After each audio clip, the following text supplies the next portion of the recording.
So I'm going to talk mostly about surveillance for this bit. And surveillance is a massive problem that's gone on for years because the British state, the British police are obsessed with surveillance, and they're obsessed with collecting as much data as they can on people. And traditionally, this has been done through overt policing on the ground. So forward intelligence teams who are gathering information on the ground, evidence gatherers who are filming all the time, and now we've got the police liaison officers who wear the light blue bibs and who pretend to be friendly, but we know are intelligence gathering, and we've got evidence that they're intelligence gathering, and that is their main function. They've just changed how they're sort of presenting it. And then we've also had the covert intelligence gathering through the undercover policing, which we believe is still ongoing. We know that at least 1,000 political groups, mostly on the left, have been spied on by at least 144 undercover police officers since 1968. And the breadth of spying and the breadth of information collected by the state is immense. And that can't be understated. Like, even groups that you wouldn't think that the police had any interest in collecting information on, that information has been collected. And now with tech, with data mining, with facial recognition, we have the state has the ability to collect so much more information about us, and we put so much more of our information out there. So all the stuff that we're putting online that we wouldn't tell a police officer, but they can get it from our social media accounts. There is so much that we put out there that can be used against us. And one of the things that often comes up, and especially for sort of campaigners, is, well, I'm just standing up for what I believe in. Why is this important? Why do I have to mind if the state knows who I am, if the police know who I am? But all this information goes into how the police label you. And it used to be as a domestic extremist, and that's now turned to their new label of aggravated activism. Now, with aggravated activism, there's low level and high level aggravated activism. So if you're campaigning on single issue things, you fall into the low level. If you're an anarchist, you're high level, regardless of what you do. If that is your ideological belief in terms of dismantling the state, then the state regards you as a high level aggravated activist. And what's also very clear about this is that it's also about corporate interests, and other people have touched on interests of capitalism with the interests of the police. And this is very, very clear in how protests are policed, because the matrix we've got now for who is considered an aggravated activist states very clearly that if you're damaging corporate interests and you're posing a threat to those corporate interests, then you're a high-level aggravated activist. And we know with what was formerly the Domestic Extremist Database, in 2017, there were 2,690 people on that database. Now, why this matters is that translates into how you are policed on the ground.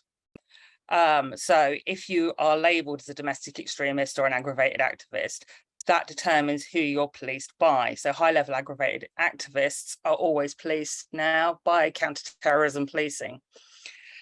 And I want to talk about sort of the personal experience of that and what that means. So for a long time, I've been involved in organising campaigns. I was very involved in organising against sort of big arms fairs and stuff like that, and sort of anti-war protests, anti-capitalist protests.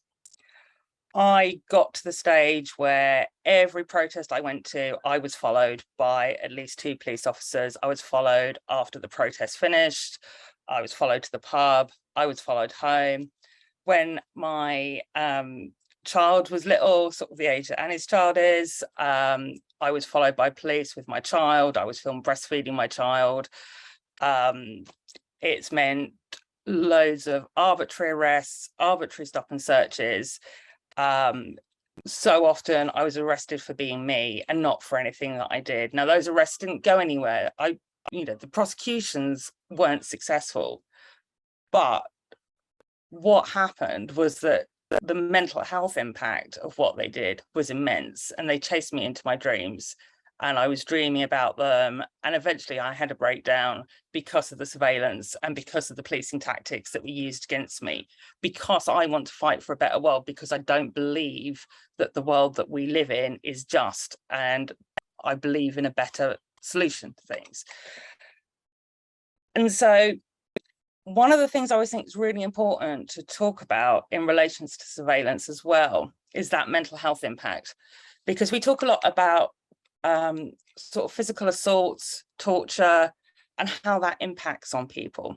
But what we don't talk a lot about is the mental health impact on people. And if we're ever going to have a parity of esteem between physical health and mental health, we need to think about that. Because if you think about what used to happen with policing was a deliberate campaign of harassment. What we had was what was called harassment style policing, where police deliberately set out to harass people. Now, if you're going to deliberately set out to harass people, what does that say about what you're doing to their mental health, and what is the intention of that policing? The aim of that policing was to deter people. It was to stop people from protesting. And when we're talking about that chilling effect, that's massive. So we need to sort of always sort of bear that in mind and really kind of sort of focus on that, on sort of how that sort of impacts us all. And so we all need to be able to resist surveillance as well. You know, surveillance is done to us, but we can resist it as well. We need to think about things like live streaming. If you're live streaming, you're giving people, the police, access to everyone on that demonstration. I spent years blocking police cameras, and now seeing people live stream, it just makes nonsense of some of that stuff. We've got people in Bristol now who were involved in the uprisings on the 21st of March against the Policing Act that are now serving years in prison, and it's the evidence of live streamers a lot of the times that's convicted them. And it's important to remember that we can have an impact on policing as well. And one of the things that we did with the sort of forward intelligence policing, when they were following us around and filming us all the time, was to directly challenge them. So we sort of held banners in front of their cameras, we published the names of the police officers that were following us around, and we had our own court cases against them when they tried to prosecute us for obstruction. But what eventually happened was that we began winning when we started doing that. And we got to the point now where in the report into policing, I think it was last year, when they were talking about forward intelligence policing and this sort of harassment style policing, the police now say that some forces do not make regular use of forward intelligence team officers because they fear that this might increase confrontation with protesters. And that guidance from the Royal College of Policing advises commanders that their use may have a significant impact on the public's perception of police and their legitimacy. Now, this report was lamenting the fact that this policing tactic isn't used anymore. But what it shows is that we can have that impact, and we can fight back about surveillance if we act in solidarity with each other, and if we don't get divided into good and bad protesters. And we keep that going, and we are careful about how we use social media. We don't tag people who are at a protest, and we keep everyone safe. Then there are ways that we can resist and we can fight back, and we don't have to accept that type of policing that is imposed on us all the time. I got there because I think I'm running out of time.